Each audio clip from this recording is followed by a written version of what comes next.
इस वीडियो में हम गोल्ड के चार्ट का एनालिसिस करेंगे और देखेंगे कि फॉरेक्स मार्केट में गोल्ड की नेक्स्ट मूव क्या हो सकती है। Thanks for tuning trading flow. My name is Mohammad Imran Asad. हमारे साथ रहिएगा। प्रीवियस एनालिसिस में हमने गोल्ड को 4 आवरली डिमांड जोन 1952 से 1945 के एरिया में बाई करने और प्रीवियस हाई 1997 के लेवल को एज अ टीपी टारगेट करने के बारे में बात की थी।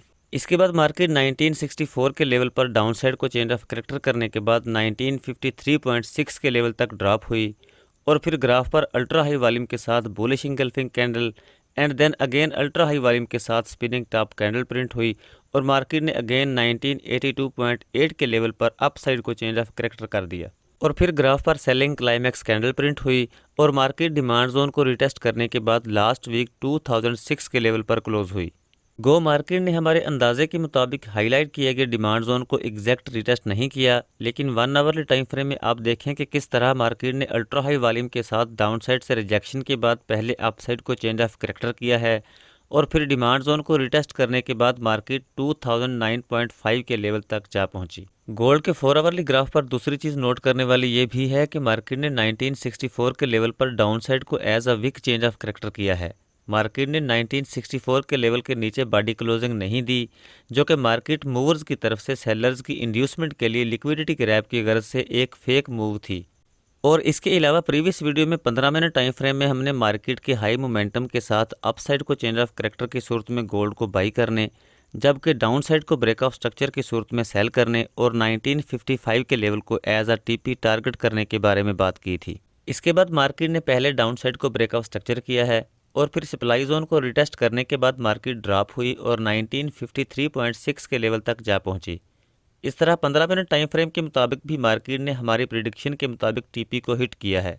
अगर गोल्ड की करंट पोजीशन को देखा जाए तो वीकली टाइम फ्रेम के मुताबिक मार्केट ने 1953 के लेवल पर हाई मोमेंटम और अल्ट्रा हाई वॉल्यूम के साथ अपसाइड को चेंज ऑफ करेक्टर किया है और लास्ट वीक ग्राफ पर अल्ट्रा हाई वॉल्यूम के साथ long downward rejection weak bullish candle print हुई है, जो कि मार्केट की डाउनसाइड से रिजेक्शन और स्ट्रांग बुलिश ट्रेंड को जाहिर करती है।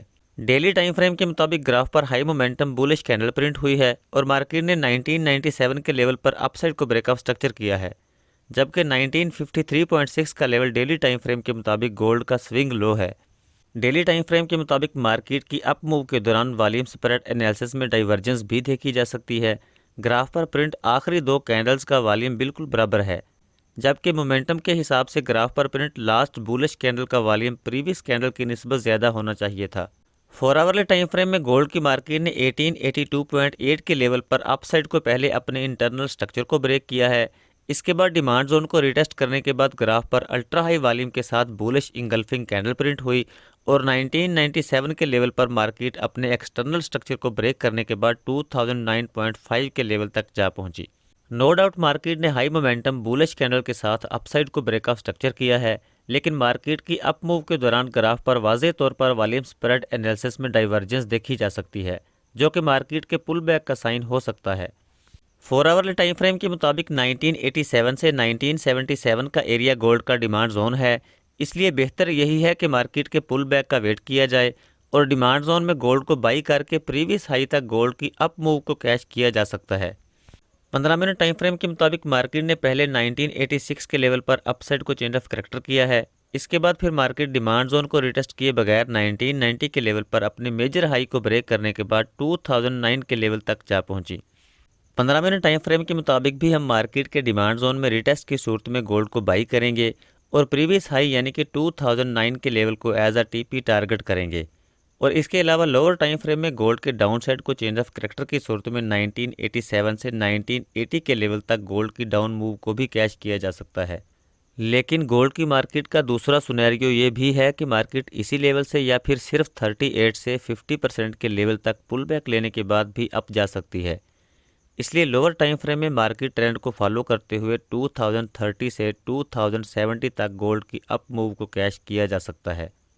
हायर टाइम फ्रेम में डीपर पुल बैक की सूरत में गोल्ड के बाई ऑर्डर के लिए पॉइंट ऑफ इंटरेस्ट हम प्रीवियस वीडियो में ऑलरेडी डिस्कस कर चुके हैं, लेकिन अगर मार्केट अप मूव जारी रखती है तो 2030 से 2067 का लेवल मार्केट का दूसरा टारगेट हो सकता है। मज़ीद ये कि इस वीक में यूएसडी की हाई इम्पैक्ट न्यूज़ भी हैं, इसलिए बेहतर यही है कि लोअर टाइम फ्रेम में मार्केट ट्रेंड को फॉलो किया जाए। Thanks for watching. अब तक के लिए इतना ही। फॉरेक्स ट्रेडिंग के बारे में मज़ीद मालूमाती वीडियोज़ और अपडेट्स के लिए देखते रहिए ट्रेडिंग फ्लो। इजाज़त दीजिए। खुदा हाफिज़।